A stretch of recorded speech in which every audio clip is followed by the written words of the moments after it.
علیکم ورحمۃ اللہ وبرکاتہ۔ میں ہوں محمد عرفان ملتانی، آپ سے مخاطب۔ اللہم صلی علی سیدنا و مولانا محمد وعلی آل سیدنا و مولانا محمد وبارک وسلم ثم صلی علیہ۔ قانون فطرت ہے، جیسا کرو گے ویسا بھرو گے، جیسی بوئے گے ویسی کاٹو گے،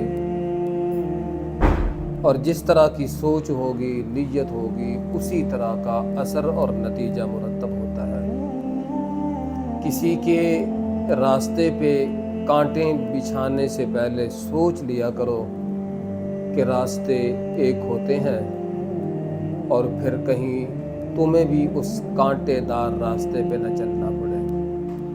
کسی کے راستے کو تاریک کرنے سے پہلے سوچ لیا کرو کہ راستہ وہی ہے اور آپ نے بھی اسی راستے پہ چلنا ہے، کہیں یہ نہ ہو کہ آپ کا راستہ تاریک ہو اور آپ کی اپنی منزل نہ مل سکے۔ تو یہ اللہ نے ہمیں تعلیم دی ہے، نظام فطرت سے سکھایا ہے، جس طرح کا انسان کا عمل ہوگا اسی طرح کے اثرات اس پہ مرتب ہوتے ہیں۔ کہتے ہیں نا کہ 3 بندے سفر کر رہے تھے اور سفر کے دوران پھر آگے گئے تو انہیں راستے سے، پہاڑی علاقے سے کہیں خزانہ مل گیا، جس میں سونا، چاندی، ہیرے، موتی، جواہرات تھے۔ جس وقت انہیں خزانہ ملا تو کافی دیر سے وہ تھکے ہوئے تھے، تو انہوں نے مشورہ کیا، ایک آدمی کو کچھ رقم دی، جاؤ شہر سے کھانا لے کے آؤ۔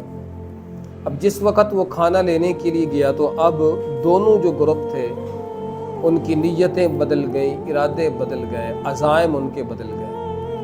جو 2 خزانے کے پاس بیٹھے ہوئے تھے انہوں نے یہ سوچا، یہ وہاں گیا ہوا ہے تو ہم اس کو اس خزانے میں شریک کیوں کریں، ہم اس کا حصہ ہڑپ کر جاتے ہیں، ہم اس کا حق مار لیتے ہیں۔ اب ایسے کرتے ہیں کہ ہم 2 آپس میں تقسیم کر لیں گے، وہ جیسے ہی آئے گا کوئی بہانہ بنا کے اس کو قتل کر دیں گے۔ جو کھانا لینے کے لیے گیا ہوا تھا، ان کی بدنیتی کی وجہ سے اس پہ اثر ہوا تو اس نے بھی بدنیتی شروع کر دی۔ اس نے بھی کہا کہ اس خزانے میں ان کو شریک کیوں کروں، وہ کیوں میرے ساتھ شامل ہو جائیں، میں خود کھانا کھا لیتا ہوں اور جو ان کے لیے لے کے جاتا ہوں تو اس میں زہر ملا لیتا ہوں، تو لہذا وہ مر جائیں گے اور سارا خزانہ میں لے لوں گا۔ اسی طریقے سے وہ دونوں ایک دوسرے کے خلاف ایک مہم پہ چل پڑے۔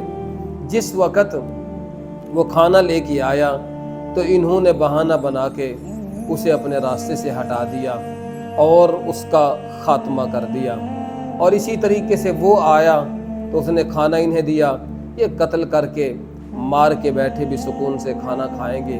جس وقت انہوں نے کھانا کھایا تو یہ بھی زہر آلود کھانے کی وجہ سے یہ بھی ختم ہو گئے۔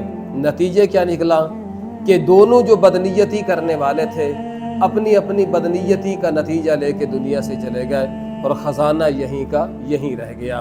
سبق یہ ملتا ہے، جائیداد کی خاطر، پیسے کی خاطر، اختیارات کی خاطر، مناصب کی خاطر، زمینوں کی خاطر، محلات کی خاطر، مکان اور گاڑیوں اور سواریوں کی خاطر کہیں ہم اس نوبت پہ نہ پہنچیں کہ ہم ایک دوسروں کو اب اپنے راستے سے ہٹانے کی کوشش کریں، ورنہ یہ زمین یہیں رہ جائے گی، مکان یہیں رہ جائیں گے، اور اس پہ لڑنے والے اور چھیننے والے اور ایک دوسرے پہ غصب کرنے والے وہ دنیا سے چلے جائیں گے، مگر یہ سامان اور یہ دنیا یہیں رہ جائے گی۔